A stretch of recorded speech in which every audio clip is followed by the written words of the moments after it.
बहुत बहुत धन्यवाद आपको ओम प्रकाश जी। मुझे नहीं याद था ये नहीं याद था कि मैंने सलाह आपको क्या दी थी, लेकिन ये अच्छा है कि आपको याद था। तो ये ज्यादा जरूरी है। लेकिन बात एकदम सही है, कोई थीम रखने से लोग याद है। तो पुस्तक का विमोचन का आपका तरीका क्या है? अगर आप कर रहे हैं, नहीं तो मैं दिखा दूं क्या? आप ही दिखाइए ना। ठीक। तो ये मैं शेयर कर रहा हूँ, इन्होंने मुझे कल ही भेजा है। और इसके पहले मैंने पहले का वाल्यूम देखा था, उस कुछ मैंने चर्चा भी लिखी है। तो तुलसी रामायण 1008 पंक्ति माँ, मतलब ये अवधि इन्होंने थोड़ा सा हमारा परिचय देने में थोड़ा भूल कर दी है कि मैं अयोध्या क्षेत्र का हूँ और अवधी भाषा मेरी मातृभाषा है। तो इसलिए मैं इसको समझता भी हूँ और पढ़ने का कोशिश करता हूँ। तुलसी रामायण, तो वहाँ पे हम लोगों के आखंड रामायण हुआ करता था घर पे, और भी गांव में। मैं गांव का रहने वाला हूँ, तो गांव के अगल बगल भी जब भी कहीं होता था, हम लोगों को बुलाया जाता था वहाँ पढ़ने के लिए। तो हमको उतना ज्ञान नहीं था उन दिनों कि वो तुलसी रामायण की जो पंक्तियां, कुछ पंक्तियों का तो लोग वहाँ पे कहते ही रहते हो, वहाँ का कल्चर ही है। लेकिन कुछ ऐसे बाकी चीजों का इतना ज्ञान नहीं था। तो मुझे लगता है कि ये जो आपने और विनीता मिश्रा जी ने कोशिश करके जो इसको गद्य के रूप में लिखा, ये हम उस समय में, मुझे याद है 7वीं 8वीं में पढ़ता था। तो बहुत सारी चीजों का वो, क्योंकि वो कविता का उतना ध्यान नहीं था, तो इसलिए उतना नहीं समझ में आता था। अब तो समझ में आता है बहुत सारा, लेकिन ऐसे लोगों के लिए ये बहुत आवश्यक है कि ये गद्य रूप में भी लिखा जाए। पद्य रूप समझने के लिए थोड़ा सा अनुभव होना पड़ता है, थोड़ा उसके विचार बनाने, थोड़ी ट्रेनिंग करनी पड़ती है। तो मुझे लगता है कि ये बहुत ही अच्छा इनका ये विचार है जो कह रहे हैं 4-5 साल पहले। इसके पहले भी इन्होंने मुझे जब इनका परिचय मुझसे तब हुआ था, जब हुआ था, तो इन्होंने जो एक इंडेक्स बनाया हुआ है रामायण के शब्दों का है। उस समय जब इतना ऑनलाइन चीजें, गूगल नहीं था उस समय ये था, तो इन्होंने उसको बनाया था, बहुत ही अच्छा था। तो इसलिए मैं आज ये पुस्तक का जो आपके लिए अवलोकन है, वो आप देखें इसको। बड़ी अच्छी इनकी ये कवर भी बहुत अच्छा बनाया हुआ है, इसमें तस्वीर बड़ी अच्छी लगी हुई है। और ये पुस्तक मुझे सबसे अच्छी लगती है कि इसको आप ऐसे मोड़ मोड़ सकते हैं। मुझे अभी भी, हम आई गेट वेरी फैसिनेटेड कि पुस्तक को पुस्तक की तरह पढ़ सकते हैं। तो ऐसे इसके पन्ने आप, उप्स, कुछ कुछ गड़बड़ हुआ क्या? ये कंप्यूटर कभी कुछ गड़बड़ कर देता है। मैं 1 मिनट फिर से।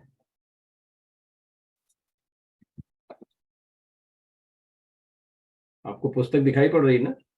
नहीं, आपका आपका मेरे ख्याल से गूगल हाँ, कुछ गड़बड़ हो गया पुस्तक का। फिर से मैं शेयर करता हूँ। फिर से। मैं एक बार और मुझे वो जो बहुत पसंद है पुस्तक को, अम,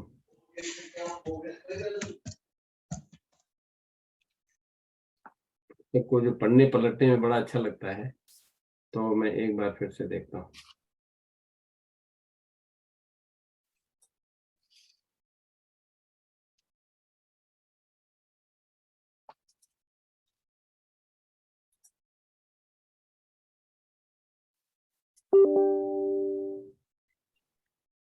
कुछ आवाज आ रही ना? कुछ गड़बड़ हो गया मेरे आवाज आ कंप्यूटर। रही है, पर अभी आपकी स्क्रीन शेयर नहीं का आपने चलाया।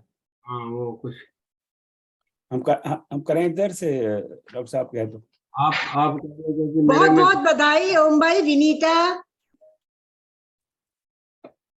विनीता ओम भाई, हमारी आवाज आ रही है? सबको बहुत बहुत बधाई है, और उसके पीछे पूरी टीम को। शिव तो मत करो, यू वांट टू स्टार्ट? या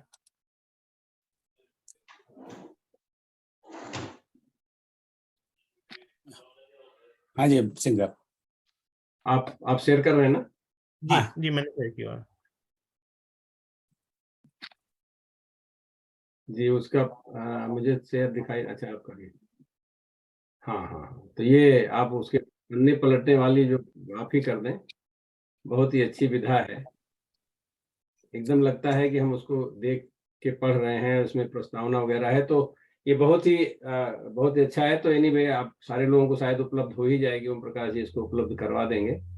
इन्होंने मुझे भी थोड़ा सा मौका दिया पहले से पढ़ने के लिए इसको, तो मैंने भी इसमें कुछ अपने शब्द जोड़ दिए थे, भी अवधि में जोड़े थे, में जोड़ दिए थे। तो ये मुझे लगता है कि बहुत ही अच्छा प्रयास है और इससे लोगों को अवश्य लाभ होगा। और इसमें 2-3 बातें, एक तो खैर भाषा की बात है जो कि विनीता मिश्रा जी ने ये किया है, कोशिश किया है इसको।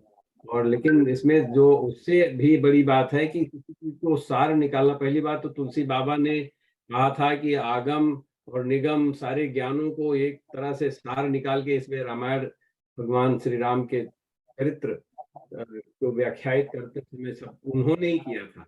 और उसमें से निचोड़ निकालना ये इतना आसान नहीं है। तो आप बहुत ही बहुत बधाई के पात्र हैं और विनीता जी भी बधाई की पात्र हैं कि उन्होंने अवधी भाषा को इसमें सम्मिलित करके गद्य के रूप में दिखाया है। अवधी भाषा का थोड़ा सा महत्व तो ये है, आज ही ऐसा ही हुआ है कि आज ही हमारी भी एक और आप लोग सभी सुंदरकांड का पाठ भी करने वाले हैं। उसमें एक बहुत बहुचर्चित चौपाई है, ढोल गंवार शूद्र पशु नारी के शीर्षक से ही हमारी एक पुस्तक का भी आज ही विमोचन हुआ है। और उसके हमारे इंस्टीट्यूट ऑफ एडवांस साइंस में असिस्टेंट प्रोफेसर उमेश कुमार सिंह उनके नेतृत्व में हुआ है, वो भी शामिल भी हुए हैं। तो उसमें क्योंकि उसमें बहुत सारे लोग लोगों को गलत फहमियां हैं, तो क्योंकि वो भाषा का फर्क पड़ता है, इसलिए मैं कहना चाहता हूँ उसमें ढोल गंवार शूद्र पशु नारी ये सब ताड़न के अधिकारी। तो क्योंकि जब भाषा का ज्ञान नहीं होता है तो लोग अर्थ का अनर्थ लगा लेते हैं। और जो इतनी बड़ी बात है जो कि तुलसी बाबा ने इतने प्रयास से उस बातों को कहने का जो एक बीड़ा उठाया था, उसका कभी अभी आजकल जब भाषा न जानने से बहुत ही अर्थ का अनर्थ हो जाता है। तो इस भाव से मैं सोचता हूँ कि ये प्रयास जो है 1008 दोहे चौपाई सोरठा वो अवधी भाषा के गद्य भाव से आगे बढ़ाने का जो प्रयत्न किया गया है इसमें 1008 पंक्तिमा, ये जो है बहुत ही जैसे आपने कहा कि शायद मैंने कुछ कह दिया था, उसका आपको लाभ हुआ इतने दिन से। ये हमको लगता है आपने जो किया है, मैंने तो कैसे कहा था, आपने जो किया है इसका लाभ लोगों को बहुत होगा। मैं सिर्फ यही कहना चाहूंगा कि लोगों को अवधी भाषा में लिखने के लिए और प्रेरित करना चाहिए, क्योंकि अवधी भाषा में ऐसे तो है, पद्मावत भी है, रहीम के दोहे हैं, कबीर के दोहे हैं, और आधुनिक काल में भी लोग लिख रहे हैं। मैं भी कभी कभी थोड़ा मोड़ा लिखता हूँ। अवधी भाषा को भाषा का ही स्थान नहीं दिया गया है भारत में। भारत में अवधी भाषा को भाषा का स्थान नहीं दिया गया है, जबकि उसका महत्व तो मैं समझता हूँ कि बहुत ज्यादा है। और बहुत ज्यादा इसलिए है कि जो भारत की कॉस्मोलॉजी है उसके अनुसार मनु और शतरूपा, जिनसे कि संसार की उत्पत्ति मानी जाती है, तो ये 7वां मनवंतर जो चल रहा है हमारा, मनु शतरूपा से उनके पुत्र थे इक्ष्वाकु, जिसमें कि भगवान राम का जन्म हुआ है इक्ष्वाकु वंश में, सूर्य वंश में। और उनके एक पुत्र थे इला, उनसे चंद्र वंश चला है। सत्य प्रकाश अग्रवाल जी को भी नमस्कार, मैंने भी देखा, इनसे काफी पहले चर्चा हो चुकी है कई बार। तो जो भगवान के जो ये मनु और शतरूपा से जो ये सारा संसार हम मानते चला हुआ है, जैसे मैन शब्द आता है, या कि यहाँ तक कि जो आदिम शब्द है एडम, एडम जिसको बोलते हैं, या आदिम, बाबा आदिम हमारे यहाँ बोला जाता है, बाबा आदिम। वो ये वहां वाला नहीं कि किसी अंग्रेजों ने नहीं सिखा दिया एडम को, बाबा आदिम हमारे यहाँ पहले से ही थे। बाबा आदिम जो है वो आदि मनु से आता है, आदि मनु से बाबा आदिम। तो ये अयोध्या के राजा थे, मैं ये कहना चाहता हूँ। ये अयोध्या इक्ष्वाकु वंश वहां से चला सरजू के तीर पे। ऐसा कहा जाता है मत्स्य पुराण में कि मनु को मत्स्यावतार में भगवान विष्णु ने वहां पे जहाँ पे बाढ़ आई थी द्रविड़ देश में, ऐसा कहा गया है, द्रविड़ देश मतलब साउथ में रहा होगा, और वहां से उनको लाकर यहाँ पे नॉर्थ में रखा गया। इन्होंने सरजू के तीर पे अपनी राजधानी बनाई, और वहीं से ये बात आज की जो रामचरितमानस है वो इस बात को इंगित करता है कि वहाँ की भाषा में लिखा हुआ है। तो वहाँ की भाषा पुरानी है।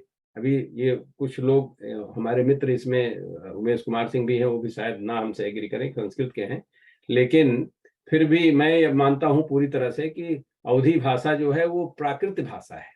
संस्कृत भाषा नहीं है। संस्कृत भाषा तो जैसे कि हम लोग बहुत सारे ऑब्जर्वेशन साइंस में करते हैं, फिर कोई थ्योरी निकालते हैं, परफेक्ट थ्योरी निकालते हैं, वो बात जो है वो संस्कृत करती है। संस्कृत एकदम परफेक्ट लैंग्वेज है, लेकिन is perfected from Prakrit language.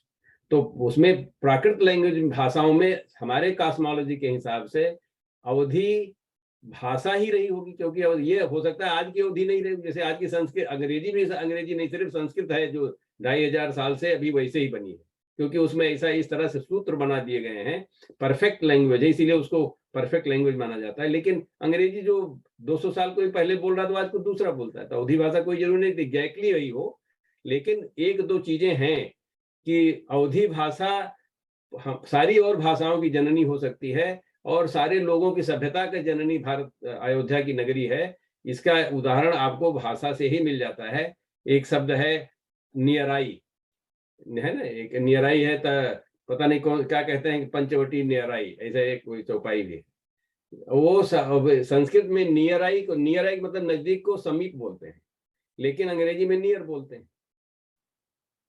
और उसी तरह से एक और शब्द है, वैसे मेरे पास कई शब्द हैं, मैं यहाँ पे उतना समय नहीं लूंगा। एक और शब्द है, कहते हैं फर्च। फर्च जो है वो अवधी भाषा में बोलते हैं फर्च।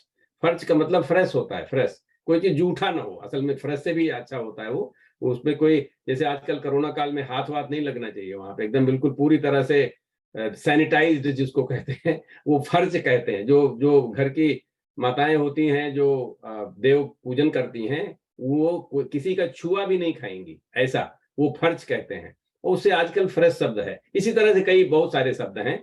तो मुझे लगता है कि बहुत सारे शब्द जो हैं ये 35,000 साल पहले यूरोप के लोग भारत से ही गए हैं, 35,000 से 40,000 साल पहले, तो वहां से अवधी भाषा के कुछ शब्द उनके पास भी हैं अभी भी, जो कि संस्कृत को बाईपास करते हैं। मैं उन शब्दों की बात कर रहा हूं जो संस्कृत को बाईपास करते हैं। और अंतिम बात ये मैं कहना चाहता हूं कि जो तुलसी बाबा का इतना रामायण इतना प्रिय क्यों है, इतना लोकप्रिय क्यों है, क्योंकि वहां की भाषा में लिखा हुआ है। ये मैं पहले भी कह चुका हूं, एक आध शायद राम वाले जब चर्चा कह रहे हैं तभी मैंने कहा था कि जिस भाव, भाषा, संस्कृति, ये सारे को एक्सप्रेस करने का तरीका है। अभी बॉलीवुड मूवीज में देखिए, जो रसोईया बनाना है किसी को, दूध वाला, माली वाला, सब अवधि बोलता है। क्यों? क्योंकि वो ऑथेंटिसिटी आ जाती है। तो तुलसी बाबा ने, इसलिए नहीं कि उनको और कोई भाषा संस्कृत नहीं आती थी, या कि उनको भ्रम था कि अवधी भाषा ही जनसाधारण भाषा, ऐसा नहीं है। वो तो एक समझिए मूवी निर्देशक थे, उन्होंने ऐसी चीज डाल दी है कि आप उससे काट ही नहीं सकते, इसलिए अवधी भाषा का और भी महत्व बढ़ जाता है। इसलिए फिर से पुनः से मैं साधुवाद देना चाहता हूँ ओम प्रकाश जी को और विनीता जी को कि इन्होंने ये प्रयास किया है। आशा है कि ये बात आगे बढ़ेगी और लोग भी अवधी भाषा में लिखेंगे। और मैंने सरकार से कई बार प्रयत्न किया है कहने का, मैं समर्थ उसमें मैं सक्षम नहीं हूं, या उसमें हमको सफलता नहीं मिली है, लेकिन मैंने उत्तर प्रदेश सरकार से भी कहा है और केंद्र सरकार से भी कहा है कि अवधी भाषा को एक भारतीय भाषा के रूप में माना जाए, तभी उस भारत की बहुत सारी विधाओं, क्योंकि हम सबसे जुड़ जाएंगे। अब हमने एक आर्टिकल लिखा हुआ है, उसमें मैंने कहा है कि अयोध्या सारे संसार की ननिहाल है, ननिहाल से मातृभाषा चलती है, और सारे लोगों का उसी भाव से हम आदर भी करते हैं और दंड भी देने का हमको अधिकार बनता है। जैसे ननिहाल में जाते थे, हम लोगों को भी कभी कभी दंड मिलता था अगर कोई गलती करते थे, तो सारी दुनिया को सुधारने का काम अवधी भाषा करवा सकती है, क्योंकि हम ननिहाल वाले हैं। बहुत बहुत धन्यवाद। बहुत बहुत धन्यवाद डॉक्टर साहब, आप पधारे, अपना समय निकाला, तो बहुत व्यस्त व्यक्ति हैं, तो उन्होंने समय दिया हमें, इस पुस्तक का मुख भी लिखा। Thank you so much. ये पुस्तक है, इसको अभी हम हमारे जितने भी सारे ग्रुप हैं वहाँ डाल देंगे, अगर Shiv if you can post it right now, thank you. इसको अभी इसको अभी छापा नहीं है, तो इसको एक बार हम डाल देते हैं सारे ग्रुप्स में, आप सब देख लें। अगर आपको लगता है कुछ और इसमें त्रुटि हो, कहीं सुधार वगैरह हो तो बताएं, तो उसको हम इनको कर सकें, और बाद में इसको छापेंगे और then it will available in, but E book is there. जो भी आप चाहें, जहाँ भी चाहें, इसको डाउनलोड करें और लोगों को भेजें, शेयर करें, इसका आनंद लें। और इसके पीछे कोई आपका कमेंट हो, कोई फीडबैक हो, कोई सुझाव हो, आप जैसे कोई लिख सकते हैं। तो इस पुस्तक का श्रेय तो विनीता जी को जाता है। तो जब जब इसका कवर पेज वगैरह बन रहा था तो मैंने अपना नाम निकाल भी दिया था, पर ये मानी नहीं। मैंने कहा ये आपकी रचना है, क्योंकि सारी चौपाइयाँ दो है तो तुलसी बाबा के हैं, अवधि आपका है, तो मेरा इसमें क्या है। पर ये इन्होंने बड़े प्रेम से और स्नेह से मुझे निकालने नहीं दिया, इसलिए मेरा नाम चिपका हुआ है। Otherwise I have no contribution in this work. Vinita ji के बारे में तो मैं आपको क्या परिचय दूं, आपसे जानते ही हैं, इसलिए मैं परिचय दे ही नहीं रहा। अब इनसे कहूँगा, निवेदन करूँगा कि इस पुस्तक के बारे में कुछ कहें। कुछ लोगों का आग्रह, कुछ कुछ कुछ लाइन पढ़ें आप, और डॉक्टर साहब को फॉर्मल धन्यवाद भी दें। जय श्री राम। विनीता जी, आपका स्वागत है। बहुत धन्यवाद। आज मैं अपने आप को इतना भाग्यशाली महसूस कर रही हूँ कि रामचरित भवन के इस मंच पर आदरणीय मुख्य अतिथि के रूप में श्री बलराम सिंह जी जैसे विद्वान और इतने सुशिक्षित और इतने उच्च पदस्थ व्यक्ति के द्वारा मेरी एक छोटा सा प्रयास, जिसको भी मेरा प्रयास भी नहीं है, वो सारा का सारा श्री ओम जी भाई का पूरी प्रेरणा है, पूरी मेहनत है। और मेरा काम बस इतना है कि जैसे मैं गृहिणी हूँ, वैसे तो जैसे सारे इंग्रेडिएंट्स काट के मसाले और ये वो सब करके इन्होंने, ओम जी भाई ने सब कुछ किया और प्रेशर कुकर में मुझसे कहा इसको भर के और गैस पे रख दो। तो मैंने बस इतना किया है कि उस सारी सामग्री को आंच पे चढ़ा दिया और प्रेशर कुकर ने सीटी मार दी और वो क्रेडिट मुझे मिल रहा है। तो ये सब प्रभु राम की और गोस्वामी तुलसीदास जी को बचपन से जो पढ़ते चले आ रहे हैं, शायद उसके आशीर्वाद के रूप में मुझे ये प्रसाद के रूप में मिला है। इतना बड़ा यज्ञ और उसमें मेरी छोटी सी आहुतियां। इसके मेरे बाद आप लोग देखिएगा कितने गुणी गुणी लोग अलग अलग भाषाओं में, बोलियों में इसका अनुवाद लेकर के आएंगे। और बलराम सिंह जी का जो मैंने पढ़ा था, आमुख के लिए आया, तो उससे मुझे बहुत सुंदर ये बात लगी थी कि तुलसीदास जी स्वयं बुंदेलखंड उनकी जन्मस्थली है और वो बुंदेलखंडी उनकी मातृभाषा है, ब्रज भाषा के वो अच्छे जानकार हैं। परंतु उन्होंने रामचरितमानस को अवधि में लिखा। तो रोज रामचरितमानस से जुड़ने के बाद से रोज एक नई बात पता चलती है। आज भी एक नई बात पता चली। तो मुझे ये पता चला कि उन्होंने अवधि को ही क्यों चुना। अभी भी उन्होंने इस बात को कहा क्योंकि उससे ऑथेंटिसिटी आती है। तो जिसके क्षेत्र, राम का जो क्षेत्र है, जब उसी बोली में, उसी भाषा में वो रचना को लिखा गया, तो उसके जो पॉपुलैरिटी के पीछे जो मुख्य कारण है वो यही है कि वो राम के क्षेत्र की भाषा है। और 2-3 शब्द मैं अपनी तरफ से कहना चाहूंगी कि इसको अनुवाद करने में मुझे आनंद बहुत आया, क्योंकि पढ़ते रहते हैं हम, लेकिन जब हम किसी चीज के साथ जुड़ते हैं, जैसे उसका लिखना है, तो उसको बार बार पढ़ना, उसके एक एक शब्द को हमें मनन करना पड़ता है, कि देखना पड़ता है। तो किताब के लिए वो हो रहा था कि नहीं हो रहा था, पर मेरे अपने आनंद और सुख के लिए वो बहुत बड़ा मुझे एक साधन मिला था, जिसके लिए मैं रामचरित भवन की, इस पूरे मंच की, आप सभी लोगों की बहुत बहुत आभारी हूँ, धन्यवाद करती हूँ। प्रभु श्री राम के चरणों में तो सदा ही नतमस्तक हूँ और गुरु के रूप में गोस्वामी तुलसीदास जी को मानती हूँ और रामचरितमानस को उनके द्वारा बताया गया मार्ग मानती हूँ। बस इतना ही कह सकती हूँ और बहुत बहुत धन्यवाद आप सभी का, बहुत बहुत धन्यवाद। जय श्री राम।